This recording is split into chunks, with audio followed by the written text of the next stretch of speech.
Iran और America की जंग का दायरा बढ़ता नजर आ रहा है। खाड़ी देशों की तरफ से पहली बार ईरान पर हमला हुआ। अमेरिका ने अपने हमले भी लगातार जारी रखे हुए हैं, जिससे ईरान भी भड़का हुआ है। उसकी तरफ से भी लगातार जवाबी कार्रवाई की जा रही है। चीन रूस ने भी ईरान को मदद की पेशकश कर दी है। तो क्या विश्व युद्ध का रूप ले रही है ईरान और अमेरिका की जंग? जानेंगे इस रिपोर्ट। ईरान और अमेरिका के बीच छिड़ी जंग अब वर्ल्ड वॉर में बदलती नजर आ रही है। पहली बार ऐसा हुआ है कि खाड़ी देशों की तरफ से ईरान पर हमला किया गया।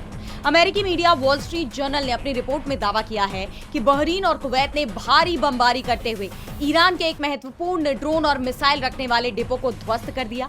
संयुक्त अरब अमीरात यानी यूएई ने हमलों के लिए टारगेट की जानकारी और सुरक्षा के लिए हवाई कवर मुहैया कराया। ये हमले जुलाई की शुरुआत में ही किए गए थे। हालांकि इस पर अभी तक बहरीन या कुवैत की तरफ से कोई आधिकारिक बयान नहीं दिया गया है, लेकिन इस खुलासे के बाद अब ईरान और अमेरिका की जंग दो देशों का संघर्ष नहीं रह गया, बल्कि अब इसमें खाड़ी देशों की साफ तौर पर एंट्री के दावे किए जा रहे हैं। वहीं जिस तरह ब्रिटेन ने ईरान के खिलाफ अमेरिका को अपना एयरबेस इस्तेमाल करने की इजाजत दी है, उस पर भी ईरान भड़का हुआ है। और इस बीच रूस और चीन ने भी ईरान की संप्रभुता बचाने के लिए अपने सहयोग का भरोसा दिलाया है। यानी इस जंग की आंच यूरोप और एशिया तक पहुंचती दिखाई दे रही है। ऐसे में अमेरिकी राष्ट्रपति डोनाल्ड ट्रंप की बौखलाहट भी बढ़ती जा रही है। उन्होंने रूस और चीन को धमकाते हुए कहा कि पुतिन और जिनपिंग से उनकी बात हुई है। दोनों में से कोई भी देश इस टकराव में ईरान की मदद नहीं कर रहा है।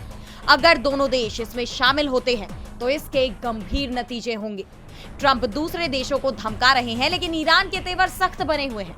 ईरान के विदेश मंत्री अब्बास अरागची ने अमेरिका को आईना दिखाते हुए कहा है कि ईरान ने दिखा दिया है कि वो अमेरिकी धौंस के आगे नहीं झुकेगा और कैसे भी हालात में ताकत, दबाव और धमकियों की भाषा का जवाब नहीं देगा।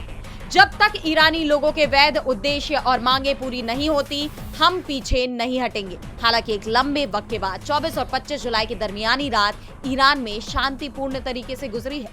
अमेरिका ने कोई हमला नहीं किया है। ऐसे में सवाल ये उठ रहे हैं कि क्या अब अमेरिका भी बैकफुट पर आ गया है या ये किसी बड़े तूफान से पहले की शांति है। डीवी लाइव की रिपोर्ट।